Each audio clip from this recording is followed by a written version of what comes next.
M के times news में आपका स्वागत है। मैं हूं एम के आजाद।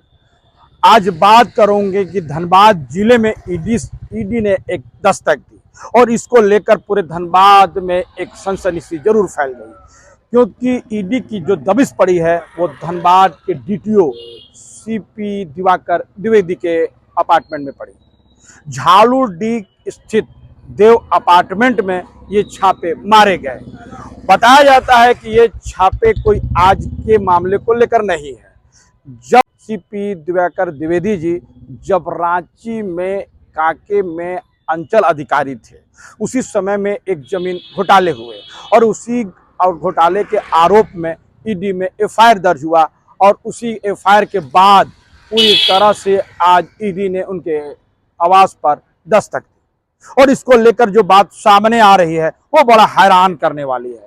बताया जा रहा है कि ये सिर्फ जमीन घोटाले के साथ साथ ईडी को मैनेज करने का खेल भी खेला गया और ये दोनों मामले एफआईआर में दर्ज जरूर है। और आज की दबिश में डीटीओ सीपी दिवाकर द्विवेदी के घर में कैश पकड़ाने की बात भी सामने आते हुए नजर आती है। बताया जा रहा है कि बड़े पैमाने पे कैश भी पकड़ाए हैं। कितने कैश पकड़ाए हैं इसके बारे में कोई औपचारिक घोषणा नहीं हुई। अब इस मामले को समझते चले जाइए। जब रांची में दिवाकर द्विवेदी साहब सीओ थे, उसी समय में जमीन घोटाले हुए और इस घोटाले में उस वक्त के तत्कालीन सीओ तो द्विवेदी थे, लेकिन जय कुमार राम और प्रभात कुमार सीओ जो है, इनकी भी सम्मिलितता सामने आई है और 3 सीओ के घर में भी ईडी ने छापेमारी में रांची में जो छापेमारी, बरियातू में जो छापेमारी हुई, उसमें जो है ना केंद्रीय पुलिस बल भी मौजूद थे। तो समझिए ये मामले है क्या, विस्तार से समझ लीजिए कि ये मामले जब ईडी में जमीन घोटाले को लेकर शुरू किया गया तो इस ईडी के केस से बचने के लिए सीपी दिवाकर द्विवेदी जी और सीओ जय कुमार राम जी और सीओ प्रभात कुमार सिंह और एक जमीन कारोबारी संजीव कुमार पांडे और एक कारोबारी का नाम आ रहा है, ये लोग मिलकर इसको मैनेज करने के लिए एक वकील को पैसे देने की बात सामने आ रही है। यानी ईडी से अपने केस में नाम को हटाने के लिए एक वकील को पैसे दिए गए। बताया जाता है कि करीब 5 करोड़ 70 लाख रुपए इसमें पैसे दिए गए थे।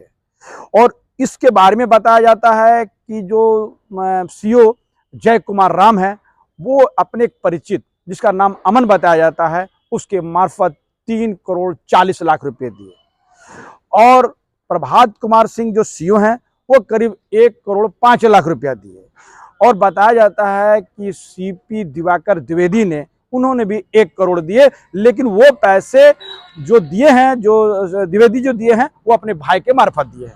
बहरहाल जो पैसे दिए गए हैं वो एक वकील को दिया गया था और जब ईडी ने एफआईआर दर्ज कर दी, यानी जिस मामले को मैनेज करने के लिए वकील को रखा गया था, जब वो मैनेज नहीं कर पाया और एफआईआर दर्ज हुई और एफआईआर दर्ज में जब तीनों सीओ उस वक्त के जो अभी के डीटीओ हैं, वर्तमान के सीपी दिवाकर द्विवेदी जी, वो सबके नाम जब आ गए तो पैसा वसूली का खेल भी चालू हुआ।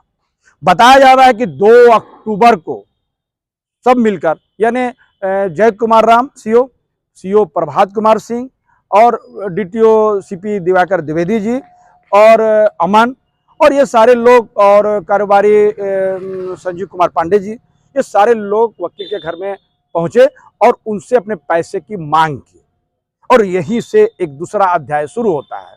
बताया जाता है कि पूरी दबाव के बाद जब वकील ने पैसे देने के लिए 54 चेक काट दिए तो उन्होंने समय मांगा। बताया जा रहा है कि उन्होंने कुछ समय मांगा कि मैं 5 से 6 किस्तों में पैसे वापस कर दूंगा। तो उसके बाद जब ईडी को पता चला तो ईडी ने उस मामले को लेकर भी संज्ञान लिया और बताया जाता है कि जब वकील के घर भी लोग पहुंचे तो गाड़ी को वापस, मतलब उसके पास कोई गाड़ी थी, वो गाड़ी को भी साथ ले जाने की बात उन्होंने एफआईआर दर्ज करवाई।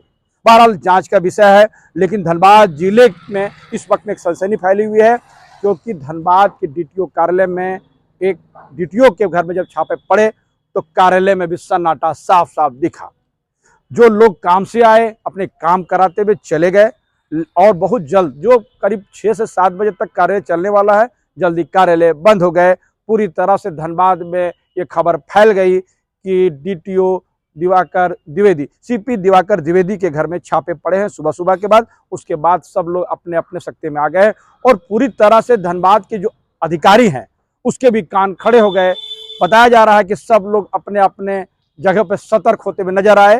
तो ये सब मामले चलते हैं, लेकिन धनबाद की राजनीति में डीटीओ का के घर ईडी, बताया जाता है कि ईडी तो कोई धनबाद में कोई नई छापामारी तो की नहीं है। इससे पहले भी ईडी और सीबीआई के छापे धनबाद में पड़ते चले गए, चाहे कोयला को लेकर हो, बालू को लेकर हो, कई मामले पर ईडी और सीबीआई के छापे पड़ते चले गए। कई लोग इसमें अभियुक्त बने हैं और धनबाद जिला जो आर्थिक राजधानी कहा जाता है, ये चर्चा का विषय बना रहता है। तो धनबाद जिले की अपनी एक पहचान है और इस मामले को लेकर देखते हैं कि ईडी के छापेमारी में क्या क्या बरामद हुई है। बताया जाता है कि कैश तो बरामद हुई है, कितनी बरामद हुई है इसके बारे में कोई औपचारिक घोषणा नहीं की है। द्विवेदी का गिरफ्तारी हुई कि नहीं है इस मामले में अभी पूरी कोई सामने नहीं है।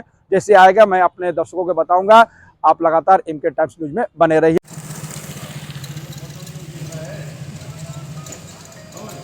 हाँ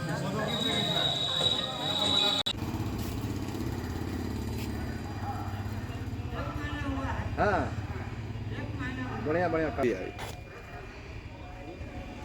करोड़पति है।